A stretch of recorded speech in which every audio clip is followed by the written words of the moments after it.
Hello and welcome to Revealing Revelation, the Bible prophecy channel that gets to the heart of the mysteries of prophecy.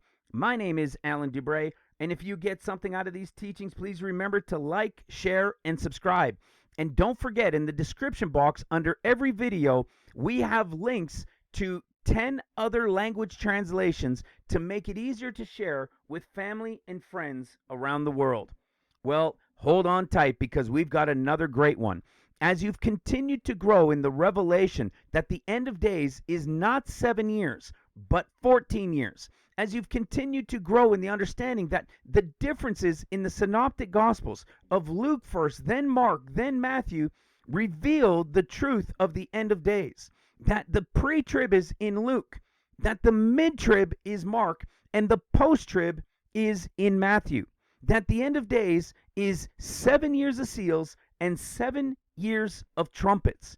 As you've grown in this understanding, as you've continued to understand that the differences within the synoptic gospels of Luke, then Mark, then Matthew, reveal to us prophecy everywhere. Hold on tight, because this one goes to another level. Okay? You've begun now to understand that the end of days is a period of 14 years. What are those 14 years? Of course, it's 2 sets of 7. Well, where do we have 2 sets of 7 in Scripture? We have 2 sets of 7 in Leviticus chapter 25. Okay? If I don't mention what chapter I'm in, just look to the right and you'll know what chapter I'm in. Okay? In Leviticus chapter 25, we know that from sowing and reaping years, from Tishri to Tishri, okay, from the fall to fall, we know that there are Sabbaths of years being counted. And it's 7 times 7. So in Leviticus 25, verse 8, it says, "And thou shalt number 7 Sabbaths of years unto thee, 7 times 7 years, and the space of the 7 Sabbaths of years shall be unto thee 49 years. The final 14 years of tribulation are the final 2 sets of 7 and 7 of the 49. Okay? And the final 49th year is followed by what? The Jubilee. So how do we know it goes from fall to fall? Because the Jubilee is on the 10th day of the 7th month, which is 10 days after the beginning of the year, in a year that starts from a sowing and reaping in the fall. Okay? So you have 7 times 7, and the end of days are the final 2 sets of 7. And when the 2 sets of 7 are over, it's the final Jubilee. Okay? It will be the Jubilee on the 10th day of atonement. Now, let me show you a picture of what I mean. And I'm going to use the calendars of February 26 and March of 2026. And the reason I'm doing it is just because the first day of February of 2026 starts on a Sunday. And because it's only 28 days long, it lands perfectly that March also starts on a Sunday. So I could show it to you as clearly going across as these 7 days are a picture of the first 7 years. These 7 days are the second 7 years. This is your third set of 7 years. There's your fourth. Now this would be what? Your 5th set. This would be your 6th. This would be your 7th. So this would be, if these days were a picture for you of years, okay, if each one of these was a year, this would be the 49th year in a 7 times 7. So we got 1 set of 7, 2, 3, 4, 5, 6, 7. That would be what we just read in Leviticus. That would be your 49 years in these pictures of days done right here. And this would be your Jubilee year, the 50th. You notice something? It is actually the first year of the next set of 7. You see, that's what the Jubilee is. The Jubilee is not a standalone year, and after the 50th, then you have 1 through 7 start again. The Jubilee is the first year of the next 49. Okay? That's how it plays out. So this would be a picture of the 49th. Now, what was I explaining? That the 7 years of seals and the 7 years of trumpets are the last 2 sets of 7. You see that? So the last two sets of 7 are the 7 years of seals and the 7 years of trumpets. And that final 7th year of trumpets is the 49th year of a 7 times 7. Pretty wild, right? And all of these years go from Tishri to Tishri, meaning the Hebrew calendar from Tishri to Tishri, or what we would call from fall to fall, which is sowing and then reaping. Now, why is this important? Well, I'm actually setting you up in this because I showed it to you on a calendar because it was easy to show you the days as pictures of years. But did you know in Bible prophecy, that's a real thing? You see, central to the historist approach is the day-to-year principle, the concept that in certain prophetic passages depicting prophetic time, the word day or days is to be understood as year or years. So there's this day-to-year principle in Bible prophecy.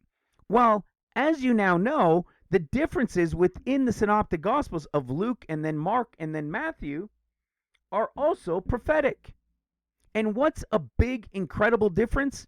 Well, if you go to the story in Luke, Mark, and Matthew, you go to the transfiguration story of Christ, you will come to see in the prophetic, through these revelations that you've been following, that the Luke transfiguration and the differences mentioned in it are a prophetic picture of the Lord coming after the pre-trib when he returns from the wedding and is coming for 40 days as the white horse rider. The one in Mark is when the Lord is coming at the end of the 6th year of seals, when he's coming to then receive the mid-trib great multitude. The one in Matthew chapter 17 is the Lord coming at the end of the 6th year of trumpets, which means at the 7th year of trumpets, which is the 14th year of tribulation. Okay? That's what these pictures are in Luke, Mark, and Matthew. And we've been teaching this on our main channel for many years in this revelation of the transfiguration picture that is woven in prophetically into these differences. Now, let me show you. Remember what we just said. There is a day-to-year principle. So look at what Luke's transfiguration says. In Luke chapter 9, verse 28, it says, and it came to pass about in 8 days. Well, that's interesting, right? Because in Mark, it says after 6 days, and in Matthew, it says after 6 days. So for forever, for hundreds of years, people have wondered what this contradiction is all about. It's prophecy. Let me show you what it is. So what I just showed you on a calendar, I just made this real rough one because I'm not good at these types of things to give you an example. Remember what I said, the last two, so these red ones that are circled is the 7 days or 7 years of seals, and the green ones are the 7 days here or the 7 years of trumpet judgments. They are the last two sets of 7 years in the 49-year cycle, like we saw on the calendar, and this is the final Jubilee. So what happens? What comes before these last two sevens? Well, there would be another 7, of course, right? There would be another 7 because there would be 5 other sets of 7 that came before it, right? Because it's 7 times 7. If these are the last 2, then there were 5 that came before it. So these blue ones are the ones, you see, there's 1, 2, 3, 4, 5, 6, 7 years or days past. And what did Luke say? About an 8th day. Meaning if these days are years, the about an 8th day or the about an 8th year in the prophetic means that the Lord coming as the white horse rider after the pre-trib, he's not coming in the 7th year. He's not coming after the 6th. He's coming in the 1st year of this set of 7.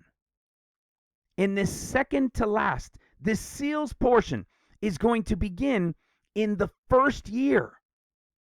It's going to begin in this day, 8th day / year. Isn't that wild? Let me show you. I could prove this to you because watch what happens next. In Mark, it says after 6 days. Well, after 6 days means what? After 6 years. So what would after 6 years be? Well, now I've circled it in red. Okay, that would be the first year, second, third, fourth, fifth, sixth. Mark says after 6 days, which means after 6 years of seals. And at the end of the 6th year of seals, in Revelation chapter 6, we see the Lord coming and everybody panicking and saying mountains and rocks fall on us. He is coming at the end of the 6 days or 6 years. That's why it says after. And do you know what after is? It's the start of the 7th year of seals, which means he's coming at the start of the 7th year of seals.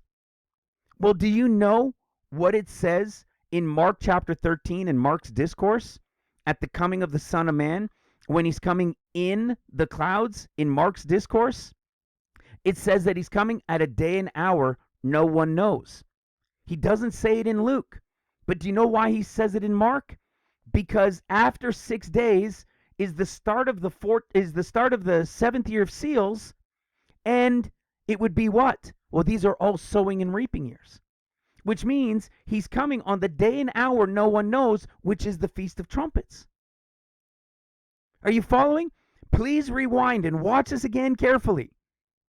Luke's 8 days, or about in 8 days, sometime on the 8th day, is after the third to last 7 years, and it's in the start of the second to last. It's in the first 6 years of the final 14 years. It's in the first one. And then you've got Mark's, which starts also in the first one, and it's after 6 days as years. And then you have Mark's discourse that tells us that the coming of the Lord is on the day and hour no one knows. And the day and hour no one knows is exactly after 6 days or years, and it's the Feast of Trumpets. And then what did Matthew say? Matthew says the same thing as Mark did. Okay? After 6 days. So we go to Matthew's after 6 days, and you're at the first year of trumpets, second, third, fourth, fifth, after 6 years of trumpet judgments, which in total would be 7, 8, 9, 10, 11, 12, after 13 years of tribulation total. His also says after 6 days. And after 6 days means the Lord is returning feet down on the Mount of Olives to begin the final 14th year of tribulation. That 49th year, he's coming also, like Matthew's discourse says in chapter 24, verse 36, that it would be the day and hour no one knows. Are you following this? The days to years revelation is the revelation of the mystery of the years and the timing of the end of days of the Lord. Now watch this. Only the 49th year. Remember, this represents the final 49th year in the cycle. And do you know that Matthew's only says that when the Lord comes on the day and hour no one knows, it would be as it was in the days of Noah? Do you know the days of Noah began on the second month, 17th day, and they ended 1 year later on the second month, 27th day, which means they were 1 year and 10 days long. And when the Lord returns for the days of Noah at the final 14th year, it will be 1 year and 10 days long, because do you know what the 10th day is? It's the final Jubilee and the sounding of the shofar. I pray this blesses you. Take care. Bye for now.